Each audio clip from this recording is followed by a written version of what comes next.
I don't think people realize how good of a team Notre Dame is. I didn't realize it till we played them. They're really good. They're DBs, man. Their defense is aggressive. Al Golden does a great job, and their special teams is off the chain. That guy, special teams coordinator Marty Biaggi, is great. He tries to block almost every single punt. He just does all the stuff that you hate. They are so well coached as a team, and they have good synergy going on. From the outside, I like how it looks. Right now, everyone knows Ohio State is playing their best. But Notre Dame is really good, I'm telling you. They're really good. Here's what they are. When you watch them warm up, they are not that impressive physically, but man, they're tough and they're gritty. They don't beat themselves. They are great on special teams and really good on defense. Their offense gives you problems. When you look at their drop-back pass game, he doesn't make a lot of impressive NFL-type throws. Their quarterback can beat you with his legs. He can get first downs, which is big. He's bigger than you think and more athletic than you think. He is super long and he's faster than I thought. He covers a lot of ground. We had a few opportunities with our DBs and linebackers with free shots, and we either missed or bounced off of him.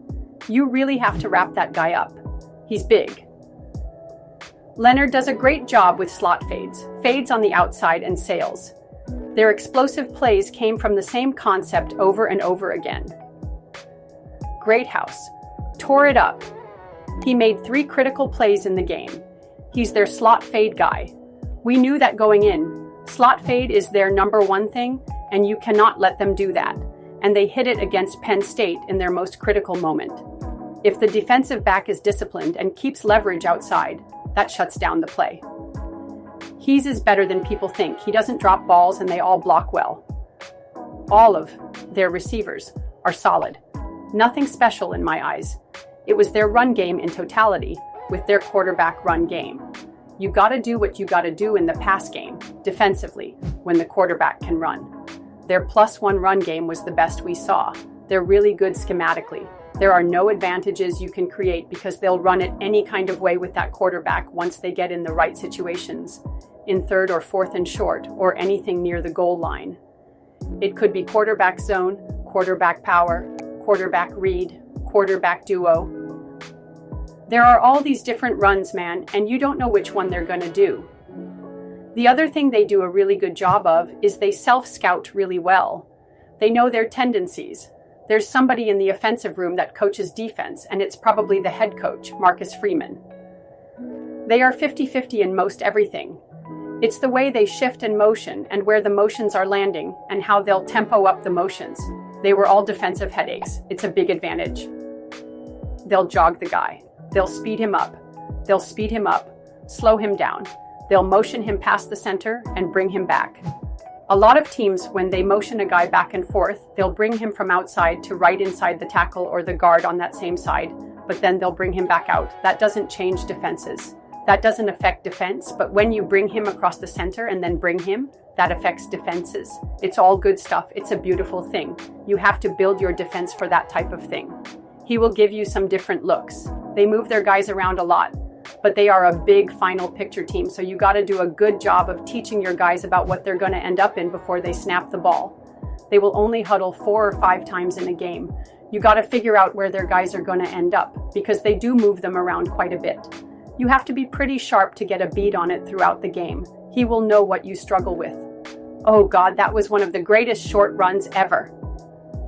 I'm on the phone with another coach and I'm screaming into the phone. Did you see that?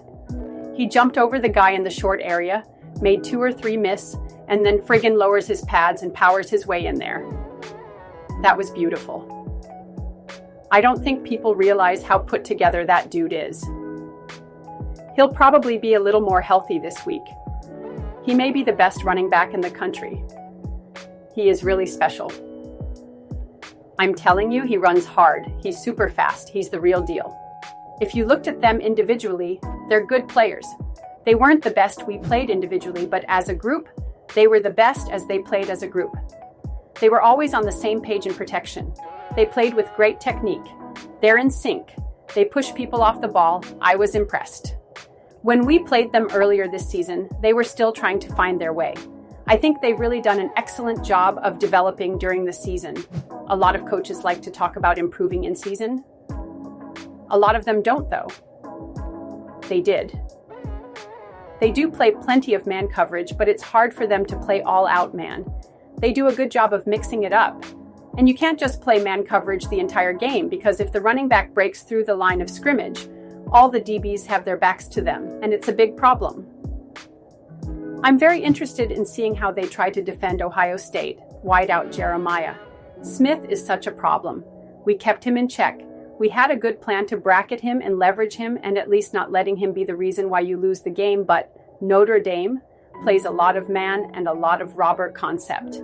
The other issue with playing Ohio State is the backs are the problem.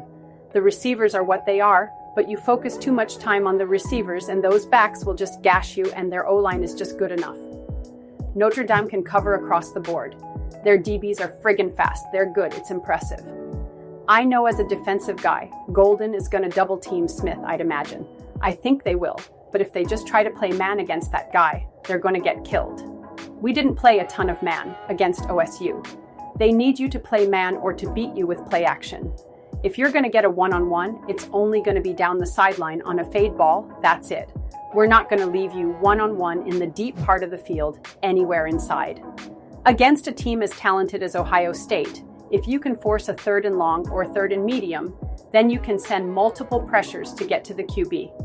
I think it's going to probably take 2 Ohio State turnovers for Notre Dame to win, or at least 1 turnover and a big play in special teams. There's no question Ohio State is the more talented team. But if Notre Dame can keep it close and doesn't turn the ball over and find a way to contain Ohio State's explosiveness, the Fighting Irish will have a shot to win. They've got a lot of confidence and a ton of belief right now. They are a really good football team,